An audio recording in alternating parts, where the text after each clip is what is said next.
Mobile येंगे खली येंगफम खंग्रे करीगी नोंदाई रेंबना call तौरा अमगा थदत्ख्रिबदु करीगिनो खनबदनी इचन्ना यंबोंग करीगिनो अइना यंबोंगबु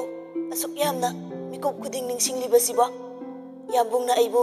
सेनबीदबा खंबनबा पोकपीदबा अइ इसाना इसागी थमोइसु सेनादुना चेक्सिना यंबोंगगिदमक हिंगबा ngamjage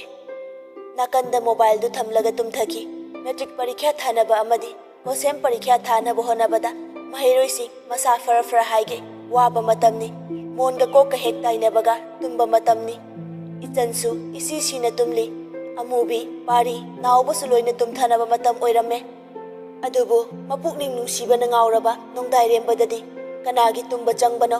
नुपानीना कप्पदी फख्रे हाइबबु महक्की मसादा ममादा मुकनबा अमा फावबा ममाबु वारौबा साउनिंगबा असुम हेलम्मी खल्लुरगा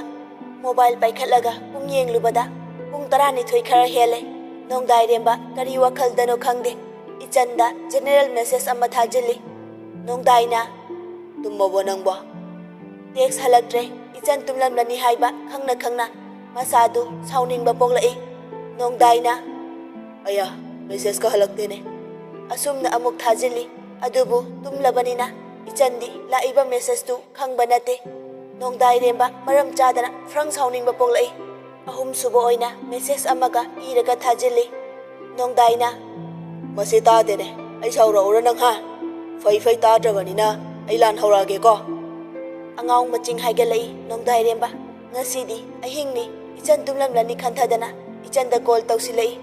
इचनसु नहान मखैदी तुम्बु तुमख्रबदी पिकअप थोकंदबा अंगांगनी अदुबु ngasiदी कै लाई चंगबनो खंगदे नोंदाइरेंबना अहानबा रिंग खिंगलकपदुदा मिट खरा सिंगलई अदुबु मिस कॉल दी ताख्रे नोंदाइना पाइगो पाइरक्तेने हेरा ngasiदी वरी सनादनादी तोइदा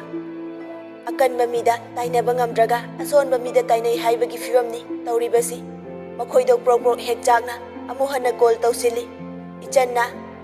अहिंगसिदा कनानो फोन का तौसिलै सिबो मिस कॉल ताखिबदु कनानो हाइना येंगेना ममित नोइरगा मोबाइल दु थांगटपगा नोंदाइरेंबगी कॉल लाक्सिनबदुदा इचन ममित खंगसिंग सिंगी इचन्ना सुक्थेंगा कांजिद कइनो मान तौरइसिना इचन कॉल दु ओकलगा मोबाइल दु मनादा थम्मी इचन्ना यम नोंदाइना अइना फोन तौरइसे नंग फाकिरबा हा तोइना तौरकपसु नते मसिदा फाइनिंगदसे कइगिनोना आई साउरौरा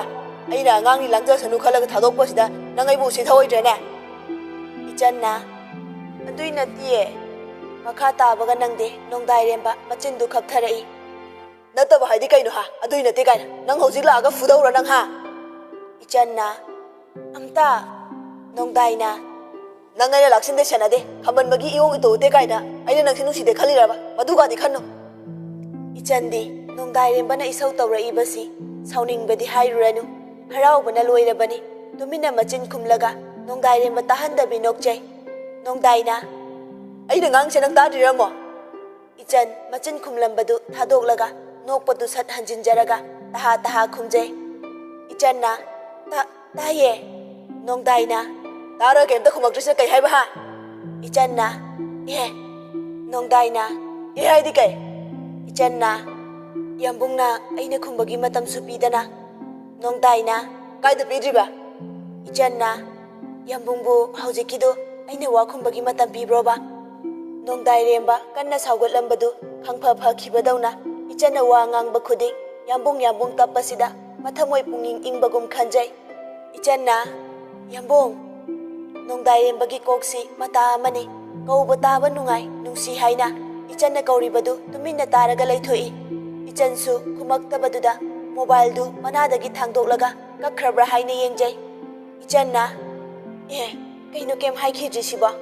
यंबो नोंदाइरेंबा अतप्पा असांगबा सोर अमा होंदोकजै सोर सांगना होनबगी मखोल असि ताबदा इचन अमुका हन्ना कौजरई इचन्ना यंबो नोंदाइना कै हाइगे इचन्ना कैदौरिनो नोंदाइना नंगना यंबुंग कौबसे नुंसिबा यामना अदुगी इचन्ना अदुगी कैदौरिबा नोंदाइना ओ अदुगी थमोइसे फाजिनजरिबा इचन्ना ओ Makhoi ani tumin leinai. Icandi nongdairembabu nungsirabasu kijabanina nongdairembana wa ngangaktrabasida karimta haiba ngamjade. Nongdaina ibe ichanna ihe nongdaina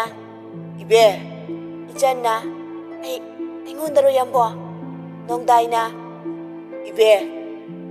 ichansu mangondani khangjare nongdairembana kauribasi aduna saurakpa tare khanduna panthadana fat khumjai. Ichanna kay haige yambo nongdaina asuk nungsirisina kay haiba ichanna khangde nongdaina kaige ichanna khangde nongdaina masi ichanna as yambo nongdaina kainome ichanna aina kaubadadi yambungna sungkhum khumde nongdaina aya soirene aishu khumakese amtaga gauro ichanna talle nongdaina kauro obase yambung haina amtaga ichanna talle cho nongdaina talawa natro ichanna yambung nongdaina hau ichanna tapna nokjai ichanna nokpa asi tabada nongdairembasu momon taujai. Nongdaina khara no diare ichanna nongdaina nang aise ningsingdabra ichanna nongdaina ningsingde haiba ichanna taptharuraba nongdairemba frang amuk saugalai. Nongdaina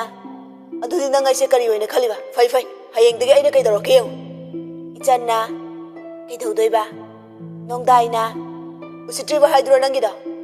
ichanna yambong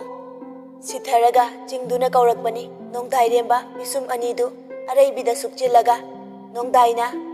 nang karem kathainabagi nachindu kairani ngasi ichanna asumna ichanna mana ngangba haibada yamna thajadana thawoidabagi mawong torakpasida nongdairemba awoi tangi saurai. Nongdaina ibe ichanna yambung ngaurakano nongdaina ngauba haidi kai ichanna yambung saunuba nongdaina saunu hairaga aina hekta saurai khalira ichanna yambung aina karigi yambungbu ningsingba mathau tadoino nongdaina fagidagi nang aigi khuta sini ichanna ningsingba haibase aina kauthokluraba misak amadi wasak amabu amuk hana ningsingbadune. Nongdairemba ichangi atappa ing laubi khonjel asina tapna hairakliba tabada saugalamba pumba amukasu loina mangki ichanna aigi thawaisina hakchang siga hek khainadriba makhai yambungbu mikup amata kauthokadaba laite karigumba aigi thawaiga hakchanga khainakhrabasu thawai mahakna wakhal khanba ngamlamlabadi yambungbu adumak aina ningsinglaga leiragadabane masidabu ningsingbra hangisibo. Nongdairembasu ichanna taptharakpasida sauba ngamdraduna tapna hairai nongdaina nangna aise adu yawna nungsibiraga aina karigi nangbu nungsiroidoiba ichanna yambungdi aibu hanadagi nungsibidaba oire. Nongdaina angaubi yambungna aigi ibebu kayam nungsi nongma soidana utkani ichanna karamba matamda nongdaina lakhini matam ama aigisu ichanna haujikti matam ada ohenbada kari kaibage yambo nongdaina ibe taibang khongchatsibu ahan akon onthoknaba yabrane aina pamba aduna hana lakba aina pamdaba aduna kona lao masibu oithokadra ichanna hoi adubudi yambo nongdaina aiga nanga hana thengnaramde nungsinaramde adubu haujikti nangse aigi thawai oirare nangna aibusu nungsibiri adubu tungi punsida mapu mana kari tamlamgani nang aina khangba ngamde khangbadi pame ichanna yambo waluna luna ngangisibu nongdaina asuk laibo asibu luyene nangai gase taibang asida kana amatana maithiba piba ngamdraba nusibagi ichelda chenthaminaribane नुंसीबगी साहुमना हुमलगा मंगलांदा पाइबने इचेलसिना अखोय अनिबु कदाई फाउबा पुन्ना पुबीगनी अमदी साहुमसिना अखोय अनिबु कयाम कुइना पुन्ना हुमदुना पुबीगनी खंगबा ngамपोंदे अदो खंगनिंगबगी इखौ लांगबदी पोक्तब्रा इचन्ना यंबोंग कौजबसी नत्तना महाकी यंबोंग नोंदाइरेंबना मफमदा चलिबा पाउखोंगसी करिनो वहानथोक खंजबगी पांगल लेते नोंदाइना अइना nganglise पाउखोंगसु मालमगनी अमुकसु सोइरोल मालमगनी हाइनबा लei सोइरोलदा nganglगा लैबा मिसक्तुना मिरोल लोलकपदा मसागी मिरोल लोलगा हानदगी लैजबा मिदो ngawi kaina इचन्ना यंबोंग अइगिदि अतै करिमता खंगदे नुंसीबगी इचेलसिना अइबु यंबोंगा सेना हलबसु अइगी थमोइसिदि यंबोंग खक्तगिने अदुगा नुंसीबगी साहुमदुना अइखोय अनिबु काइना हलबसु अइगी नुंसीबदी मयेंग ताहलोये यंबोंग नोंदाइना होइसे यारसे अहिंगसिदा सिगुम्बा वारी सानाबा हौनदे करिगी काइनाबा सेनाबा सुंगया यारो अइखोय अनिबु काइनानाबा हेक्सिलकपा मिसक्तो यंबोंगना Lemna सुंथा थारो अइबु थाजो इचन्ना अदो यंबो नोंदाइना कैदौरगे इचन कीना हाइजरई इचन्ना तुमगे अय अयुक ngana हुगतोइने नोंदाइना यारोय इचन्ना ए नोंदाइना अइबु नहान खै नंगोल कॉल तौरकपा ngasi खक तौरकपसिदा इचन्ना अदुइ नतेबा यंबोंग पुंग 5 मखाइ नंगनबा ट्यूशन अमुक चलनी पुंग 7 मखाइदा हलागा 9 नंगनबा स्कूल अमुक चतोइने नोंदाइना नंगी अदुआदा ngasidi ai kemta khangde इचन्ना होय अदुदी यंबोंगी थमोइना पेनबा ai तुमरोइगे नोंदाइना नंगना नोंमतासु अइंगोलदा कॉल तौबिरक्रोबा इचन्ना ए नोंदाइना कॉल तौबगी मतम संग्रसु अइखोय थोइदना वाना पाउचेलक्प्रासु तौदे मसिदबो ह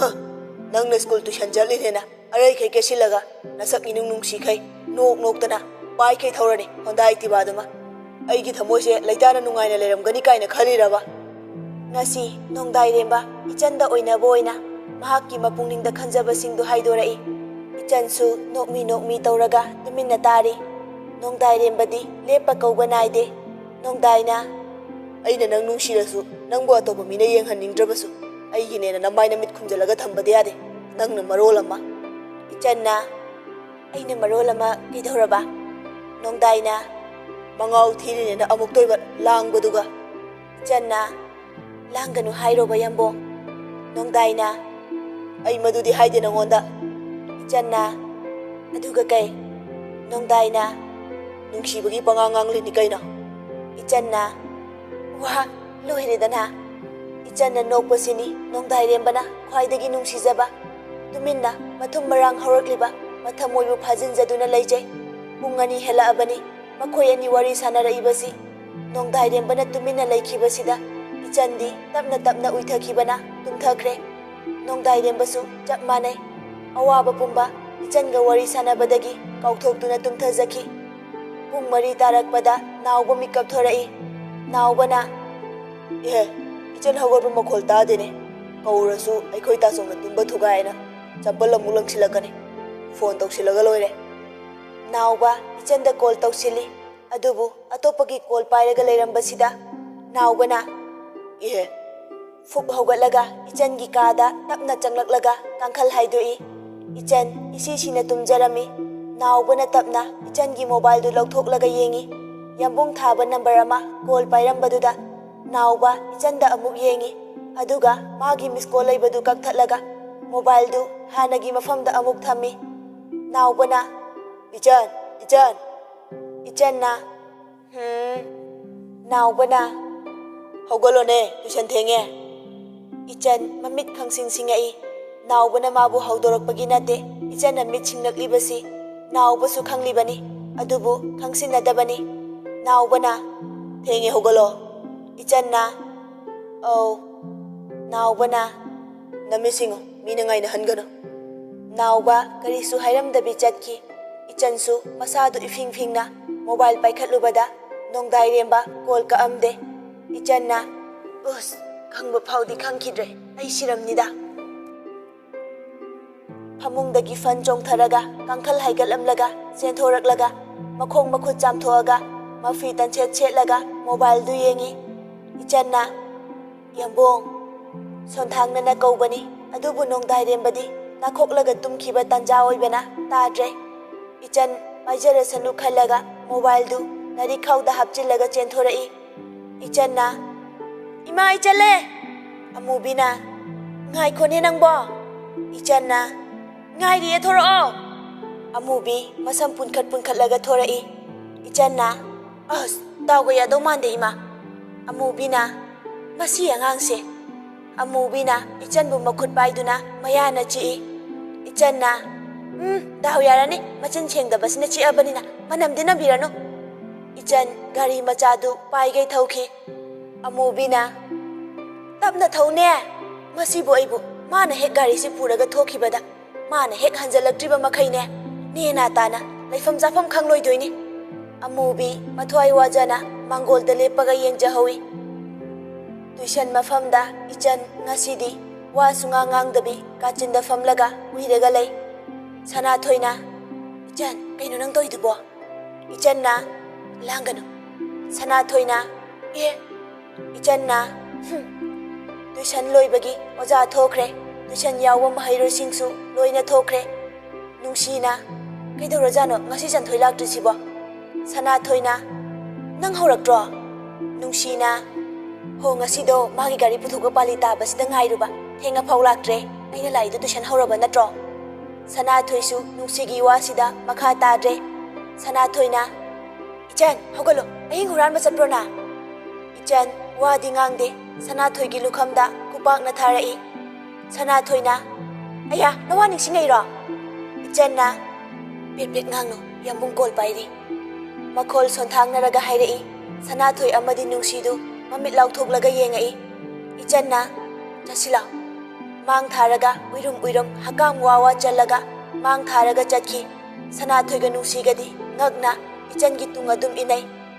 ꯅꯣꯡꯗꯥꯏꯔꯦꯝꯕꯁꯨ ꯏꯆꯟ ꯇꯨꯏꯁꯟ ꯌꯥꯎꯕꯗꯨ ꯌꯥꯎꯖꯔꯁꯅꯨ ꯈꯟꯕꯒꯤ ꯇꯦꯛꯁ ꯑꯃ ꯊꯥꯔꯝꯂꯒ ꯀꯣꯜ ꯀꯛꯏ ꯏꯕꯦ ꯌꯥꯝꯕꯨꯡ ꯀꯣꯜ ꯀꯛꯑꯒꯦ ꯁ꯭ꯀꯨꯜ ꯆꯠꯄꯒꯤ ꯃꯔꯥꯡ ꯇꯧꯕꯗ ꯑꯩꯅ ꯀꯣꯜ ꯄꯥꯏꯔꯒ ꯂꯩꯔꯗꯤ 이몽기 아할라말 강하디 낭아 목자이비라니 스쿨 파자나 짤루고 이찬수 메시지 아시 파람마가 스쿨 라에 스쿨다 이찬 단자 핵 펑바가 tumdoida tawbasida Sanathoina masi nupisibu ican gi maida ising khikchili icandi mamit panglakte adubu matinga yolaga khitang phibam semlaga icanna noi adai tawnu ai ngai hakta tumge ba nungsina aikoina tumba kanda nang yam saudaine Chanthoina ngarang ahing kaida jatke nangbo ican miti pangde adubu ahumduna ngangliba adusu khumai icanna ngarang ahing yambung na tumge yadabai ai tumdre adugine noi ahum si suba Sanathoina noi ani bu wari toina sanade haidai nungsina aikoidaga oidaba ngangine icanna as ngarang khaktani me aina ningai tawgadra hairaga mano oina tawsilaktana ai as isa se mitka pangningdre Chanthoina awoibaro haisibo icanna mani me aina bu noida oidaba ngangadroba Sanathoina icanang butu sanjatoini haiba yadroba icanna hairini yadrine nahan khaidi adum yabane aina message khakta da haiba da su yabane ngarang ahingdi yambungda mathwai waba male aduda aisu aina yambunggi awaba khangdradi aina yambungbu nungsi haibagi wahan thokarino nungsina asidi hutlene icanna hutbanate ai isagi punsi manglabasu aina nungsijaba yambungbu mikup amatang oirabasu momon ohangani aina holiba sorse yambung khaktagine kana amatagi nate yambunggi damak ai hingani yambunggi damak ai sigani Sanathoiga nungsiga hagi tawba matang chadabana hagi tawrakte icanna mahaki yambung nongdairembabu kayam nungsijai kayamu yamna thamoi chetna khanjaba ningjabage khalubada makoi ani maron thokhidre Sanathoiga nungsigadi icangi matau tamjaningai ni khanba khaktani adubu Chanthoidi kari oiri lonthoktabi oiri mamanabi tinaraga mamanabiduna nungsijariba misak adugi fataba khanglabasu asengbadusu tamjaba ngamde karigi nongdairemba ꯆꯟꯊꯣꯏꯒꯤꯗꯤ ꯃꯅꯦꯒꯤ ꯃꯆꯥꯅꯤ ꯑꯃꯨꯛꯁꯨ ꯏꯆꯟꯅ ꯅꯣꯡꯗꯥꯏꯔꯦꯝꯕꯕꯨ ꯅꯨꯡꯁꯤꯖꯕꯁꯤ ꯎꯕꯗ ꯆꯟꯊꯣꯏꯒꯤ ꯃꯆꯤꯟꯗꯒꯤ ꯋꯥꯍꯩ ꯃꯆꯦꯠ ꯑꯃꯠꯇ ꯀꯥꯡꯊꯣꯛꯆꯕ ꯉꯝꯗ꯭ꯔꯦ ꯃꯩꯕꯨ ꯐꯤꯅ ꯀꯨꯞꯇꯨꯅ ꯀꯌꯥꯝ ꯀꯨꯏꯅ ꯊꯝꯒꯅꯤ ꯅꯣꯡꯗꯥꯏꯔꯦꯝꯕꯒꯤ ꯃꯔꯝꯗ ꯏꯆꯟꯅ ꯈꯪꯂꯛꯄ ꯅꯠꯇ꯭ꯔꯕꯁꯨ ꯁꯅꯥꯊꯣꯏ ꯑꯃꯗꯤ ꯅꯨꯡꯁꯤ ꯃꯈꯣꯏ ꯑꯅꯤꯅ ꯈꯪꯂꯛꯄ ꯊꯣꯛꯂꯕꯗꯤ ꯃꯍꯥꯛꯄꯨ ꯋꯥꯔꯧꯒꯅꯤ ꯍꯥꯏꯕꯁꯤꯁꯨ ꯆꯟꯊꯣꯏ ꯈꯪꯗꯕ ꯅꯠꯇꯦ ꯑꯗꯨꯕꯨ ꯆꯟꯊꯣꯏ ꯈꯪꯅ ꯈꯪꯅ ꯑꯆꯨꯝꯕ ꯍꯥꯏꯕ ꯉꯝꯗꯦ ꯂꯣꯟꯅ ꯃꯕꯨꯛꯇ ꯈꯟꯖꯩ ꯆꯟꯊꯣꯏꯅ ꯃꯁꯤ ꯑꯣꯏꯔꯦ ꯃꯤ ꯃꯔꯤꯒꯤ ꯅꯨꯡꯁꯤꯕ ꯍꯥꯏꯕꯗꯣ ꯆꯟꯊꯣꯏꯒꯤ ꯊꯃꯣꯏꯗ ꯈꯜꯂꯤꯕ ꯋꯥꯈꯜꯁꯤ ꯑꯔꯥꯟꯕ ꯅꯠꯇꯦ ꯃꯍꯥꯛ ꯅꯠꯇꯕ ꯑꯇꯣꯞꯄ ꯑꯃ ꯑꯣꯏꯔꯝꯃꯁꯨ ꯍꯥꯏꯗꯣꯛꯄ ꯀꯥꯡꯊꯣꯛꯄ ꯉꯝꯃꯣꯏ ꯑꯣꯖꯥ ꯆꯪꯉꯛꯑꯕꯁꯨ ꯏꯆꯟꯗꯤ ꯀꯥꯆꯤꯟꯗ ꯐꯝꯃꯒ ꯑꯗꯨꯝ ꯇꯨꯝꯃꯒ ꯂꯩ ꯁꯅꯥꯊꯣꯏ ꯅꯨꯡꯁꯤ ꯑꯃꯗꯤ ꯆꯟꯊꯣꯏ ꯃꯈꯣꯏ ꯑꯍꯨꯝꯁꯨ ꯑꯣꯖꯥꯅ ꯏꯆꯟ ꯇꯨꯝꯂꯤꯕꯁꯤ ꯎꯗꯅꯕ ꯍꯣꯠꯅꯕꯗ ꯑꯋꯥꯕ ꯑꯃ ꯑꯣꯏꯔꯦ ꯑꯁꯨꯝꯅ ꯁ꯭ꯀꯨꯜ ꯁꯨꯇꯤ ꯊꯥꯔꯦ ꯌꯨꯝꯗ ꯍꯟꯕ ꯅꯪꯕ ꯃꯤꯅ ꯌꯨꯝꯗ ꯍꯜꯂꯨꯔꯒ ꯑꯃꯨꯛ ꯇꯨꯏꯁꯟ ꯆꯠꯅꯩ ꯑꯗꯨꯒ ꯍꯟꯕ ꯐꯔꯛ ꯇꯥꯕ ꯃꯤꯅ ꯁ꯭ꯀꯨꯜꯒꯤ ꯐꯤꯖꯣꯜꯗ ꯑꯗꯨꯃꯛ ꯇꯨꯏꯁꯟ ꯌꯥꯎꯕ ꯇꯧꯅꯩ ꯏꯆꯟꯒ ꯁꯅꯥꯊꯣꯏꯒꯗꯤ ꯌꯨꯝꯗ ꯍꯜꯂꯨꯔꯒ ꯇꯨꯏꯁꯟ ꯌꯥꯎꯕ ꯅꯪꯅꯕ ꯂꯥꯛꯑꯒ ꯇꯨꯏꯁꯟ ꯌꯥꯎꯏ ꯁ꯭ꯀꯨꯜꯗ ꯇꯨꯝꯕꯗꯒꯤ ꯏꯆꯟꯁꯨ ꯇꯨꯏꯁꯟ ꯃꯐꯝꯗꯗꯤ ꯎꯏꯗ꯭ꯔꯦ ꯇꯨꯏꯁꯟ ꯂꯣꯏꯔꯒ ꯏꯆꯟꯒ ꯁꯅꯥꯊꯣꯏꯒ ꯃꯔꯩ ꯌꯦꯠꯅꯔꯤ ꯏꯆꯟꯅ ꯅꯪ ꯑꯃꯨꯛꯇꯗꯤ ꯊꯧꯗ ꯅꯨꯄꯤ ꯃꯆꯥ ꯅꯪꯕꯣ ꯁꯅꯥꯊꯣꯏꯅ ꯅꯪꯅ ꯊꯧꯕꯅ ꯇꯣꯡꯕ ꯅꯨꯡꯉꯥꯏꯌꯦꯕ ꯑꯩꯅ ꯊꯧꯕꯗꯤ ꯇꯣꯡꯕ ꯅꯨꯡꯉꯥꯏꯇꯦ ꯍꯥꯏꯗꯨꯗꯤ ꯏꯆꯟꯅ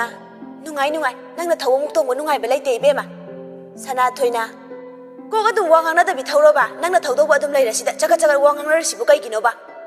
ꯏꯆꯟ ꯁꯅꯥꯊꯣꯏꯗ ꯄꯩꯅ ꯌꯦꯡꯉꯒ ꯈꯨꯅꯤꯡ ꯊꯥꯡꯒꯠꯂꯒ ꯏꯆꯟꯅ ꯅꯆꯤꯟ ꯑꯀꯪꯕ ꯄꯦꯕꯦꯛ ꯉꯥꯡꯖꯔꯤꯗꯣ ꯁꯨꯖꯤꯜꯂꯛꯑꯗꯤ ꯀꯞꯅꯤ ꯁꯅꯥꯊꯣꯏ ꯃꯆꯤꯟꯗꯨ ꯏꯆꯟꯗ ꯏꯟꯁꯤꯜꯂꯒ ꯁꯅꯥꯊꯣꯏꯅ ꯁꯦ ꯉꯥꯏꯔꯦ ꯁꯨꯖꯤꯟꯕꯤꯔꯛꯑꯣꯅꯦ ꯁꯦꯕ ꯏꯆꯟꯁꯨ ꯈꯨꯅꯤꯡꯅꯗꯤ ꯁꯨꯗꯦ ꯈꯨꯄꯥꯛꯅ ꯑꯣꯏꯅ ꯁꯅꯥꯊꯣꯏꯒꯤ ꯃꯆꯤꯟꯗ ꯇꯞꯂꯞꯅ ꯊꯥꯏ ꯁꯅꯥꯊꯣꯏꯅ ꯊꯥꯒ ꯊꯥꯔꯛꯏꯅꯤ ꯃꯁꯤ ꯅꯨꯄꯤꯁꯦ ꯏꯆꯟꯅ ꯏꯍꯦ ꯅꯪꯕꯨ ꯊꯥꯔꯛꯑꯣ ꯍꯥꯏꯗꯥꯏꯅꯦ ꯁꯅꯥꯊꯣꯏꯅ ꯅꯪ ꯏꯕꯦꯝꯃ ꯅꯄꯥ ꯁꯅꯥꯍꯜ ꯍꯩꯖꯤꯟꯗꯅ ꯀꯣꯞꯁꯤꯟꯗꯅ ꯃꯥꯜꯂꯦ ꯏꯆꯟꯅ 이해 이빠가 부실럭버기 말한 비요 사나토이나 너희나 빠도지 막고 이땅땅가이 미나부 타러 후로 할디 타더니 똑띠에 강이다나 있잖나 이해 마사나 야나 후로 타러 할링에다 부하우드나 타우드나 그럼 뭐 땅가 타우도이바 사나토이나 아무까 해나 사나 한 말이야 두나 있잖나 낭 입에마 나쿠타 탕도이 나쿠추 카라 탕도 사나토이나 아수 쿠탕도 간비 낭레라가 까리기 아이나 쿠탕도 사도이바 호 아이디 찐세 좀 탕독자라게 이짠 사나토이가 낭나라가 레이라디 탱질라아니 칸바기 인진 낭바 호라이 마두다 사나토이수 낭하우로이 마타금 똥칼라가 이짠기 마광다 꼰실라가 마카당도 이짠기 랭반다 nga타라이